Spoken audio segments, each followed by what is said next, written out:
Il est de ces sagas littéraires qui continuent aujourd'hui encore d'attiser la curiosité des lecteurs grâce aux vidéos où l'on voit les bibliothèques sur Booktube, Bookstagram ou encore BookTok.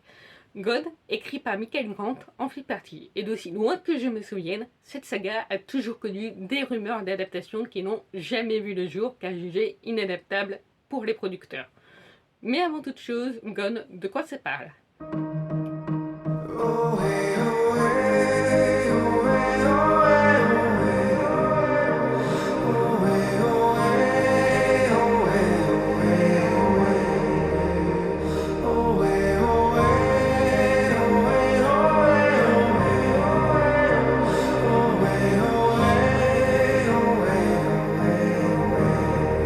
Alors que Sam Temple assiste à une journée de cours tout à fait lambda avec son meilleur ami Queen et ses camarades de classe, il voit soudainement disparaître sous leurs yeux leur prof d'histoire, comme par magie, mais aussi leurs camarades de classe qui étaient plus âgés qu'un an qu'eux et qui avaient redoublé.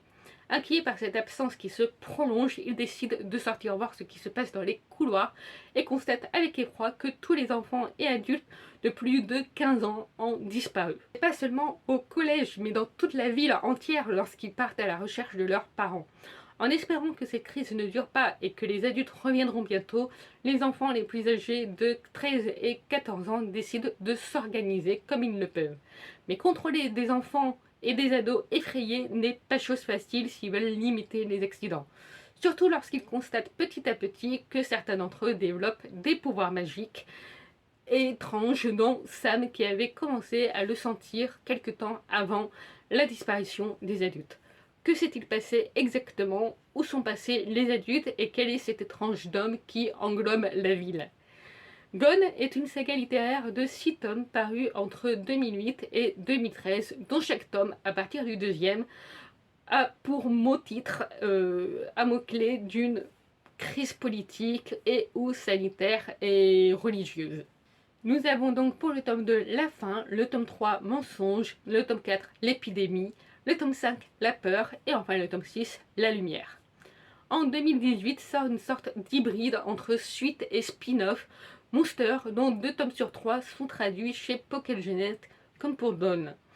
Perso, je n'ai jamais lu cette suite tout simplement parce que j'ignorais tout de son existence avant de préparer cette vidéo. Contrairement à Gone qui est vraiment centré sur la gestion d'une communauté en tant que crise et sans adultes, Monster est plus axé sur le thème des super-héros contre vilains, avec certains personnages de Gone qui reviennent, mais ce sont de nouveaux ados qui se transforment en super-héros ou en super-vilains à cause d'un virus alien.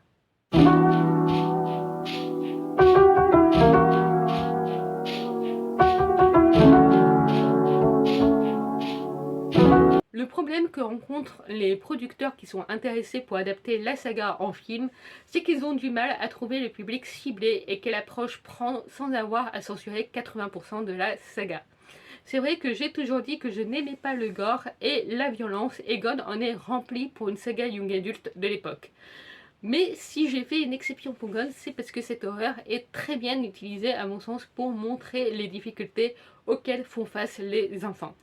L'une des raisons pour lesquelles il faut vraiment intégrer, selon moi, un secteur young adulte dans les bibliothèques, c'est parce qu'il y a vraiment des sagas comme Gone qui sont trop violentes et complexes pour des enfants et qui pourtant s'adressent davantage à des ados de 16-17 ans et à des jeunes adultes qu'à des adultes pour leur style d'écriture et leur profil de personnage.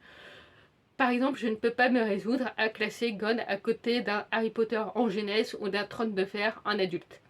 Aujourd'hui, de nombreux producteurs ont réussi à adapter des romans qui étaient jugés inadaptables, comme par exemple Le Maître du Haut-Château, La Servante écarlate, ou encore De bons présages pour Good Omens. Et en 2022, Michael Grant était revenu sur la possibilité de faire adapter la saga en série.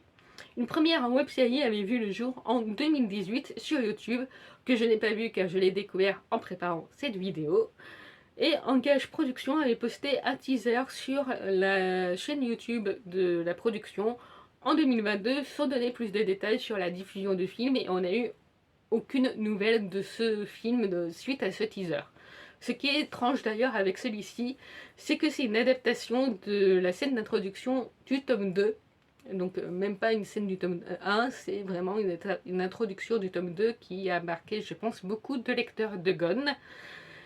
Et il y a eu aussi en 2012 le club ciné de la MJC de la ville de Rodez qui a travaillé avec passion sur l'adaptation de la série du premier tome, enfin le premier tome en série du coup, où 3 épisodes sont disponibles sur leur chaîne YouTube.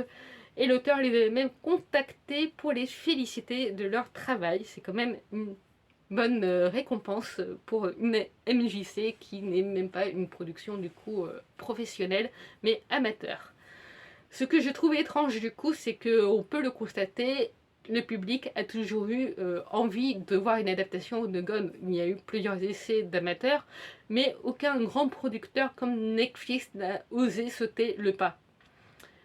Et Netflix aurait été un très bon exemple de producteur qui pouvait gérer justement la censure présente dans les livres pour éviter de supprimer quasiment 80% des messages du livre.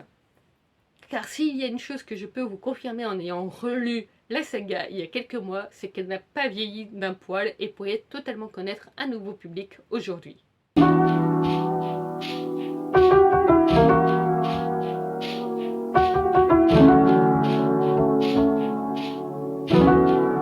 En diagonale pour redécouvrir vraiment mes passages préférés du roman. Et parmi la panoplie de personnages qui apparaissent, il y a une vraie diversité entre eux que l'on retrouve beaucoup dans la littérature d'aujourd'hui, en particulier young adulte. Si certains personnages peuvent vous saouler en premier abord et vous montrer des stéréotypes auxquels vous avez toujours fait face, croyez-moi que leur évolution par leur prise de décision intense et compliquée ne pourra que vous montrer leur complexité et finalement leur originalité par la suite. Je pense notamment à Sam, Astrid, Ken et encore Diana qui sont les 4 personnages les plus importants de la saga qui m'ont moi-même énervé plus d'une fois dans la saga mais qui ont une évolution vraiment incroyable par la suite.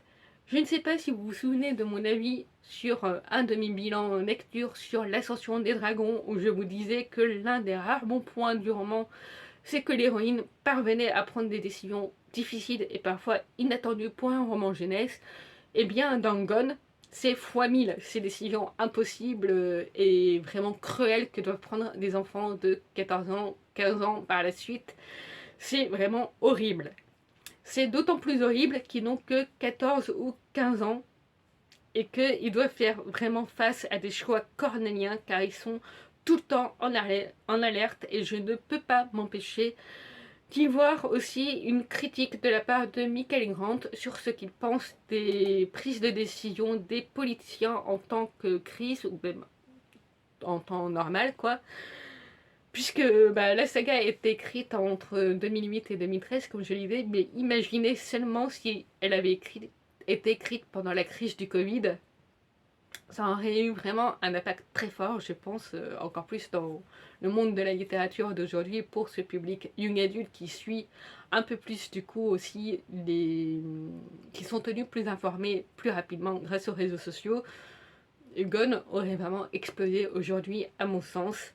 Et c'est pourquoi je pense que les thématiques abordées dans Gone sont intemporelles et que la saga peut vraiment continuer à plaire aujourd'hui encore pour le public young adulte et même adulte finalement.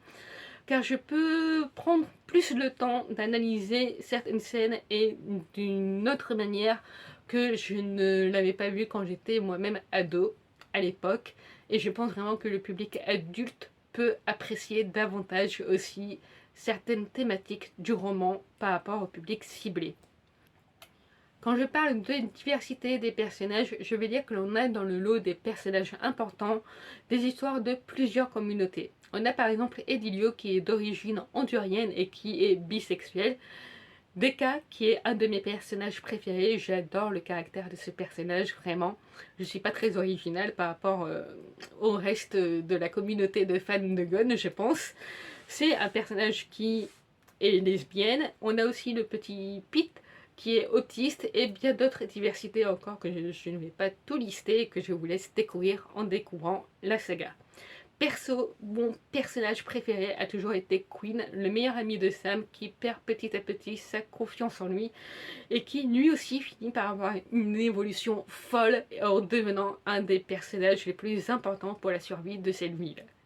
J'avais lu un article de Combini que je vous mets en barre d'infos qui citait Gon en référence pour une critique sur le film The Society qui est une adaptation libre de Sa Majesté des Mouches sur Netflix et où justement l'auteur de l'article disait que Gon était une saga trop sous-estimée en France. Je pense que les couvertures avec des personnages réels pour représenter les personnages du roman sont en partie la cause pour laquelle beaucoup de lecteurs n'ont pas osé sauter le cap en France, enfin sauter le pas en France du coup, car ils n'aiment pas, enfin beaucoup de Français n'aiment pas quand il y a de vraies personnes sur les couvertures, ce que je comprends totalement parce que ça peut fausser, c'est vrai, les descriptions des livres et notre moyen d'imaginer les personnages du coup, mais pour Gon c'est encore une exception que je faite car pour le coup je trouve vraiment que les personnages sur les, enfin en tout cas les personnes choisies pour illustrer les personnages représentent vraiment bien les descriptions des personnages dans les livres. Moi c'est vraiment comme ça que je les vois et pour le coup j'ai aucun problème à me les visualiser comme les acteurs sur les livres. Donc c'est pour ça que j'aime vraiment beaucoup les couvertures de Gon.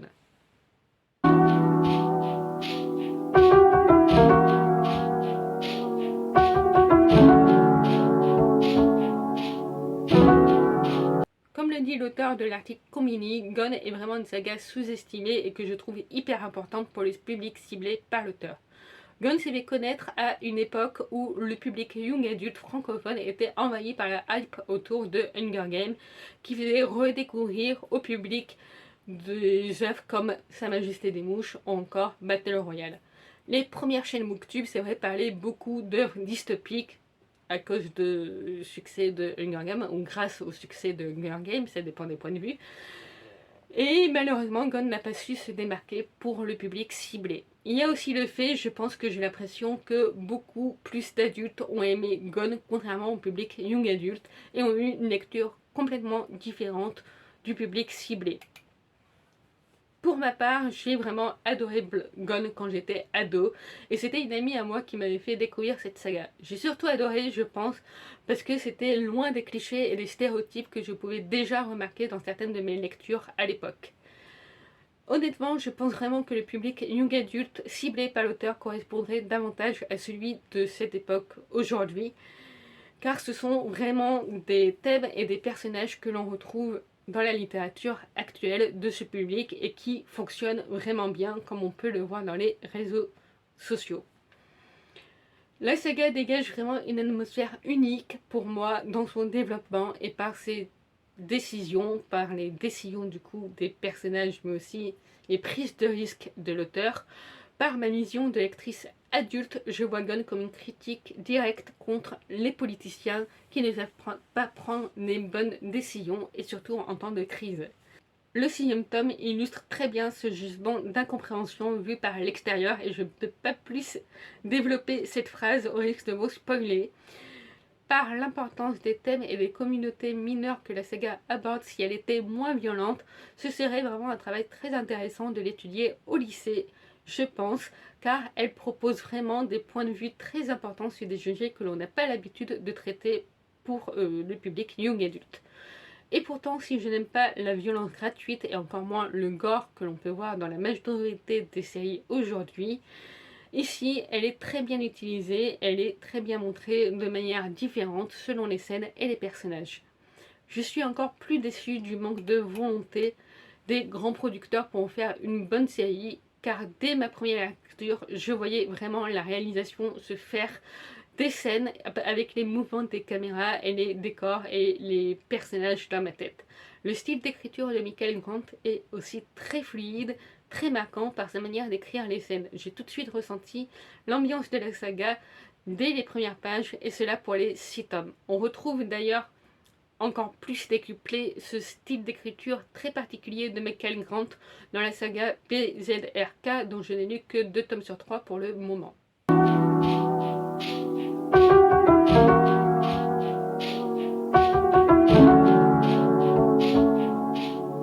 est une saga hybride dont il est difficile de cibler le public car il s'adresse davantage pour des ados avec des ados comme personnages.